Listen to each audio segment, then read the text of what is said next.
pangalawang pagsusulit ay pagluluto. Pagluluto?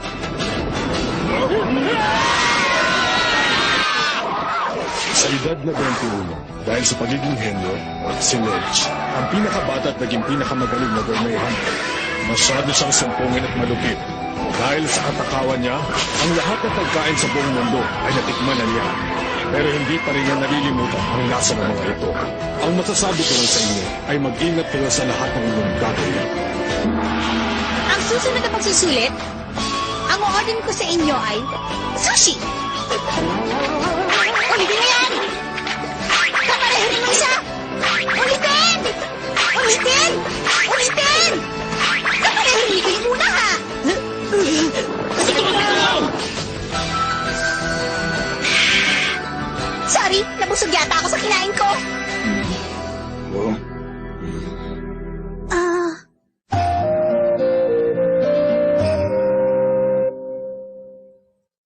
Pwede yun, ha?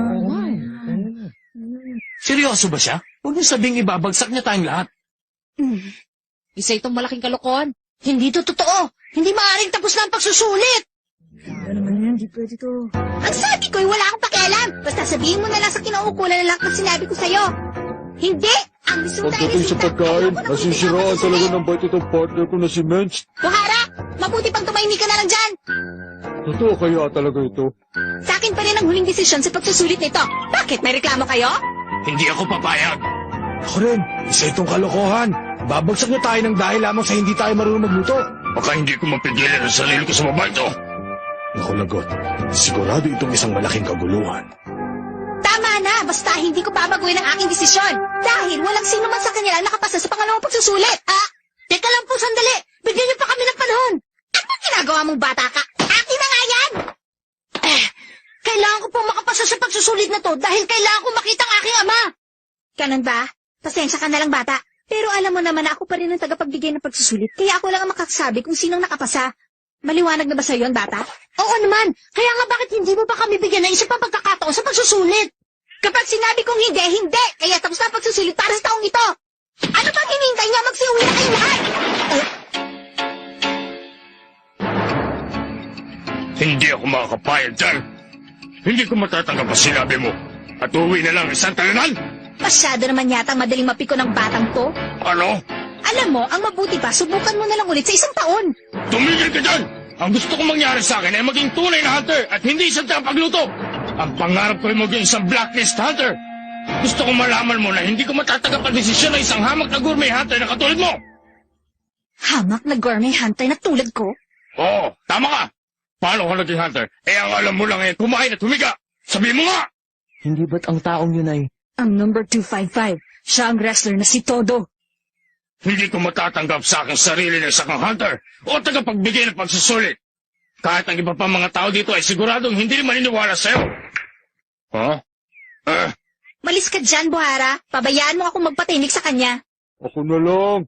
Nang sa gayon, ay kaunting buto lamang maduduro sa bubwit na yan. Kasi pag ikaw, baka lutuin mo pa yan eh. Lutuin? Talaga? Pwede mo bang ipakita sa amin yung sinasabi ng pagluluto? Hay nako, ito na nga bang sinasabi ko kaya ayaw ko sa mga baguhan. Pagbibigyan kita. Number 255, ipapakita ko sa'yo kung anong magagawa ng isang gourmet hunter. Siguradong maintindihan mo ako. Panoorin niyo ang mabuti ang gagawin ko dahil ito na ang handog ko para sa inyong pagpapaalam. Maghihintay lamang kayo sa loob ng isang oras. Isang oras?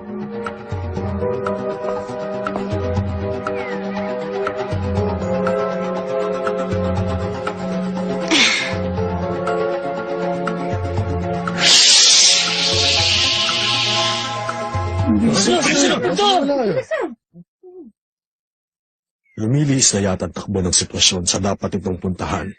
Lalo tuloy akong ginaganaang makita ang susunod na eksena. Ano ho ang gagawin natin? Binabahan yata ako ng telepono mukhang mainit ang kanyang ulo. Masyado talaga matigas ang ulo ng batang yan. Sana hindi niya baguhin ang kanyang desisyon ng walang magandang rason. Pero sa tingin ko po ay hindi yata patas ang desisyon na ginawa niya. Ang pagsusulit na yan ay para makita kung sino sa kanina ang malakas ng pakiramdam sa pamamagitan ng pagluluto. Oo, kaya alam mo, huli na lahat eh. Napakarami talaga matitigas ang ulo sa mga alaga nating hunter. Dahil sila na mamahala sa pagsusulit, masyado nilang hinihigpitan ng mga aplikante. Kung sa bagay, dati nagkaroon din ng pagkakataon na walang nakapasa dahil sa tagapagbigay ng pagsusulit. Pero sa pagkakataong ito, ang desisyon ni Mitch ay nakikita kong problema.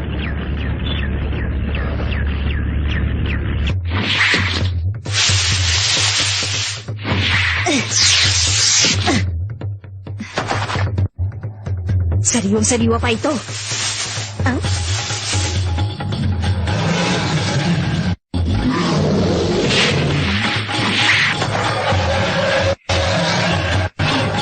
Ayos na! Tingnan nyo! Hindi ba... Malapit na umabot sa 1 oras? Nandito na ako! Piniikot mo lang kami sa sinasabi mo. Tingnan mo nga ang sarili mo. Wala ka naman dala. Saan ka ba nakatingin mataba ka? Ito ang sinasabi ko sa inyo. Teka, ano yan? Lumot siya na, pero hindi siya basta pangkaraniwan. Aba bata, ang galing mo naman. Alam mo kung ano to? Ano ka mo, lumot? Ganun. Hindi ito isang ordinaryong lumot. Kapag tinadtad ito at ibinugbod sa mainit na kanin, sigurado kong magugustuhan yung lahat ng lasa. Ngayon, sino sa inyong mauunang tumikim? Ikaw? Iniinsulto mo ba ako? Bakit mo ko pakainin ng lumot? Ano ba akala mo sa akin? Ako na lang, para walang away. Ngayon natin malalaman. Gon! Baka magrevolusyon ang tiyan mo! Alam ni Gon kung kaya na kanya sikmura ang pagkain o hindi. Ano, pangit ba lasa? Huwag kang mayak. Pwede mo pang iluwa. Kung ganun, masarap. Hindi rin. Sabihin mo na kasi! Masarap ba yung kinakain mo? Hindi, sumagot ka! Wala pa kasi ako nalalasahan na tulad nito eh. Kaya ang masasabi ko lang ay kakaibang kanyang lasa. Hindi na ako nagtataka kung nalilito siya sa lasa. Dahil yan ay nakuha ko sa sungay ng isang malaking oso na matatagpuan lamang sa kabundukan ng Laro sa Latya ng Numere. Kakaunti na lamang sa lahi nilang natitira.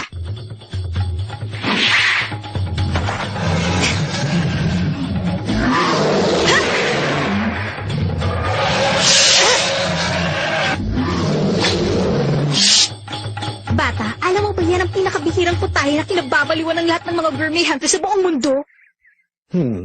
Kaya niyang patunayan na siya nga ang pinakamagaling na gourmet hunter. Teka lang, sandali. Ang sabi niya, pinuntahan niya yung Latyan. Hindi ba doon naubos ang halos kalahati ng mga aplikanteng kasabay natin? At hindi lang yun, nakabalik siya dito sa loob lamang ng 1 oras na wala man lang gasgas. Medyo mahusay siya, ha? Ngayon, meron na ba kayong ideya tungkol sa mga gourmet hunter? Kailangan ko matikman ulit para masabi ko kung anong lasa. Tumigil ka na nga nakakakain dyan, bata! Baka hindi mo alam kung gaano kahalaga yan! Wala akong pakailan kung paano kahalaga yan. Pagdating sa pagkain, ang inisip ko lang ay malagyan ng aking sikmura. Ang mga gourmet hunter na tulad mo masyadong maarte sa panlasa ay nag-aaksiyalaman ng panahon at ginagamit ang pagiging hunter. Wala pala talagang kasing kitid ang isipan mo. Ano sabi mo? Kahit na sinasabi na hindi makapapayag ay babagsak mo ng ganun-ganun lang. Manda kang babae ka. Matapos ito ay kakalad ka rin kita papunta sa mga tagapamahala at sasabihin ko sa kanilang wala kayong karapatan dito. Gawin mo kung anong gusto mo. Bigil ka babae. Ikaw?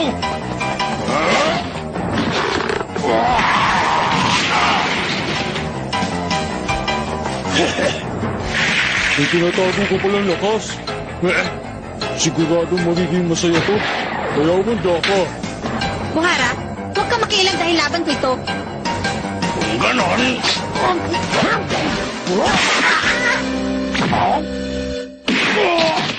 Ipagpipilitan mong sarili mo para mag-isang blacklist hunter? Huwag mo nga akong patawanin. Pwede ba itigil mo ng kalokohan mo? Ang pinaka-importante sa lahat ay meron kang kakayahan sa pakikipaglaban. Panindigan mo ang pagiging hunter at masasanay ka rin dito. Miss Mensch, itigil mo na yan.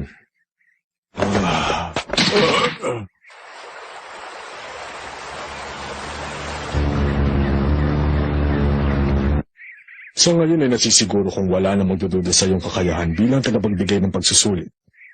Kaya lamang ay hindi na kita maintindihan. Alam kong wala akong karapatan na magsalita sa iyo tungkol sa pagsusulit, pero... Tumigil ka na nga dyan!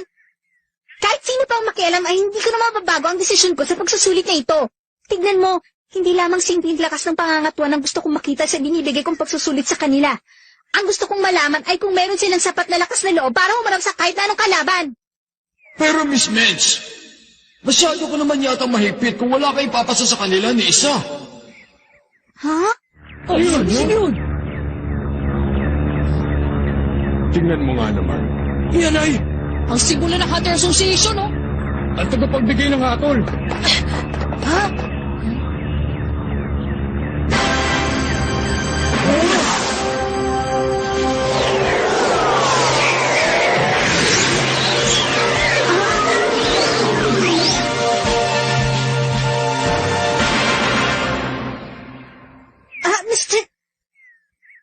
Mr. Chairman!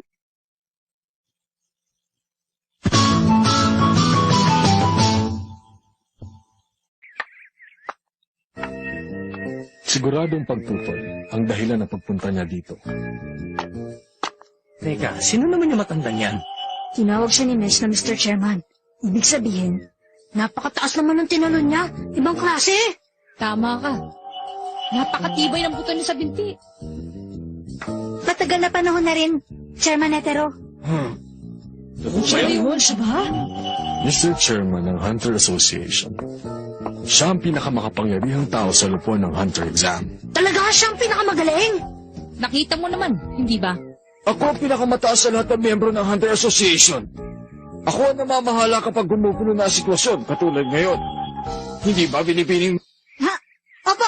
Tingnan niyo mabuti. Mukhang kinakabahan ngayon si Mensch. Patunay lamang na importante talagang taong yan. Sa madaling salita, ang matandang yan ang magiging tagapagtanggol ng mga aplikante. Gusto mo mapatunayan kung talaga meron silang sapat na lakas ng loob para humarap sa kahit anong uri ng kalaban. Tama ba sinabi ko, Binibini? Tama po yun. Ang pagtutol ko ay hanggang doon na lang. Dahil sa ganong layunin palagay ko ay nabibigyan ko sila ng mas mahirap at mas nararapat na uri na pagsusulit. Yun ang iyong palagay. Ang mga aplikanting ito ay pinag-aralan mo lamang doon sa bagay na yun. Pagkatapos umabot ka na kagad sa konklusyon. Sa madaling salita, ang konklusyon mo ay wala sa kanilang nararapat. Hindi. Dahil ang iba po sa kanya ay masyadong minamalit ang mga Gourmet Hunter. Hindi ako nakapagpigil. Noong oras na yun ay mayroon ding nagbunyag ng formula sa lahat ng mga kalok sa pagsusulit kaya nainis ako. Kaya naman hindi ko napigilan ang aking sarili at yun ang naging desisyon ko. Kung ganun, sa madaling salita, ay alam mong hindi patas ang ginawa mong desisyon. Tama ba ako? Opo, pagdating sa pagluluto ay hindi ko mapigilan ang sarili ko. Kaya hindi po ako nararapat dito. Pasensya na. Napakatapat mo talagang bata. Ang nakikita ko sa iyo bilang tagapagbigay ng pagsusulit ay problema. Pero nauunawaan kita kapag tinitingnan kita bilang pinakamagaling sa lahat ng mga Gourmet Hunter. Dahil naipapakita mo ang tunay mong damdamin sa pagluluto, Iha. Mr. Chairman, May naisip ako. Bibigyan natin sila ng isa pang pagkakataon. At ikaw pa rin binibining medyang inaatasan kong sumuri sa kanila. Pero sa bagong proyekto, gusto ko sana ay makilahok ka sa kanilang pagluluto para may pamalas mo ang iyong galing bilang hukom. Gusto mo ba yun? Sa palagay ko sa gagawin natin ito ay makakasundo mo na lahat na aplikante. Ano daw? Ayos! Kinabahan ako kanina. Akala ko ano na mangyayari. pero susubukan pa rin nilang kakayahan natin sa pagluluto at hindi ito magiging madali. Meron pang isang pagsusulit. Oo, di masaya ka na. Oo!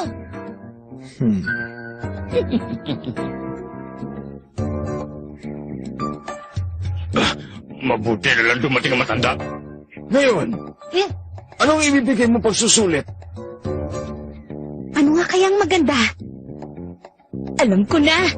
Ang susunod ay nilagang itlog. Ayos yan! Ang susunod daw eh. Nilagang itlog? Mr. Chairman, maaari niyo po ba kaming dali sa bundok na yon? Yun lang ba? Aba, hindi yung magiging problema. Kailangan kong gawin ang lahat para makapasa sa pagsusulit na ibibigay niya.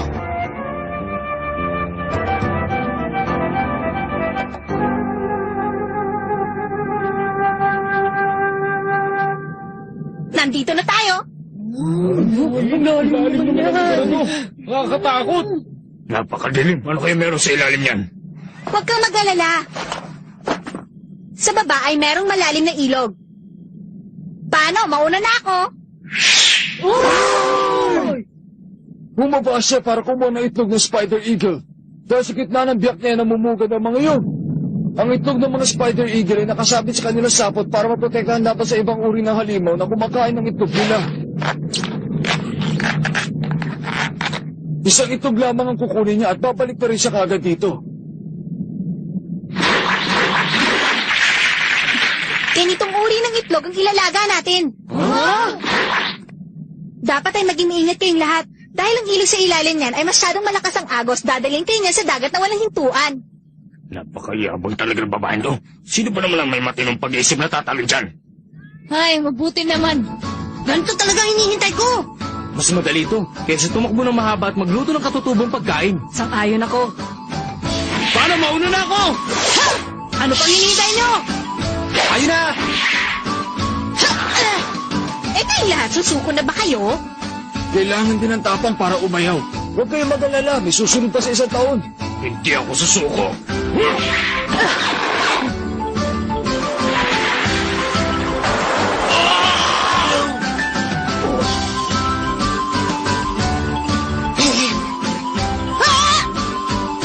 Sa akin ito, bata. Ano yun? Yung mga spider eagle! Tulungan niyo ako!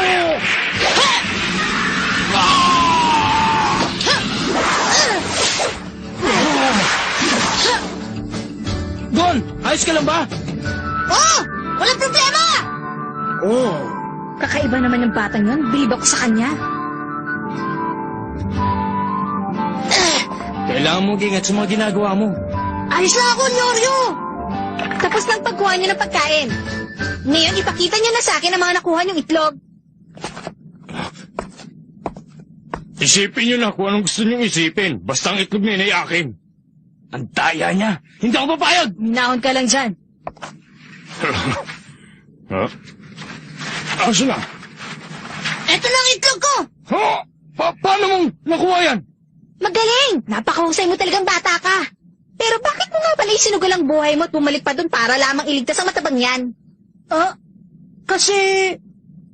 Narinig ko sabi niya, tulungan niyo ako. Diretso kang sumagot, bata. Napakasimple sa bagay eh. Bakit pa nga ba? Gon, ang kulit mo talaga! Masyado pang maaga para magsaya. Ang pagsusulit ay hindi pa natatapos dito sapagkat ilalaga pa rin ninyo ang mga itlog na nakuha niyong lahat. Alalahanin nyo, ang nilagang itlog ay tulad din ng ibang pagkain kaya dapat lamang na maayos ang pagkaluto. Pero hindi ibig sabihin na basta na lamang ang paglagang gagawin nyo na gaya ng ordinaryong itlog. Siguro naman ay hindi ko na kailangan sabihin sa inyo na babantayan ninyo ang pagluluto. Pag kulang sa luto, bagsak ka. Hindi pa kaya eksakto yun? Hindi, konti pa. Eh kung ordinaryong itlog nga, hindi ko kayang lutuin. wow! Ano sinabi mo, wow? Oh? Ibig sabihin, Totoo na yan! Kunin na! oh? Ay nako, paano naman hindi nila malalaman? Ito ang ordinaryong itlog at ito ang itlog ng spider eagle. Tikman nyo. At sabihin nyo kung anong pinagkaiba. Ang sarap! Oo, hindi siya maaari kumpara ko sa ordinaryong itlog lang. Ang klase nga talaga ang itlog nito. Masyadong masustansya. Parang ice cream na tutunaw sa aking bibig. Habang kinakain ay parang nakukuha natin ang lakas ng mga spider eagle.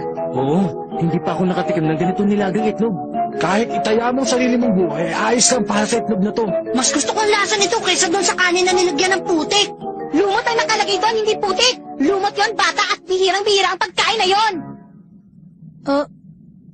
Ginong todo, saan nyo na lang po itong kalahati? Sige.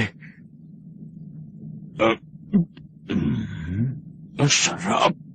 Napakasarap niya. Hindi ko akalain na ganito pala ito kasarap.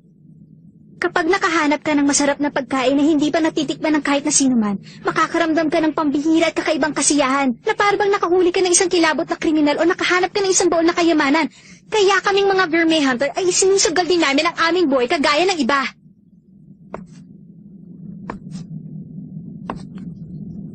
Babalik ako sa 1 taon.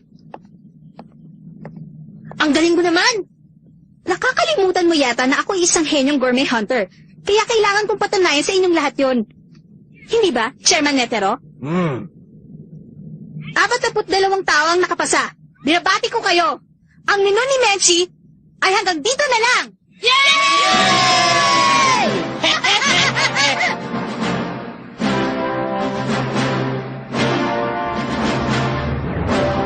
Mabuti naman at natapos na rin ang pangalawang pagsusulit. Salamat sa iyo, Chairman. Sa pagkakataong ito, marami ako nagugustuhan sa mga baguhan. Nasasabik na po ako. Ako rin. Ito na simula ang totoong pagsusulit. Ilan kaya sa mga aplikante ito matitira? Hindi na talaga ako makapaghintay.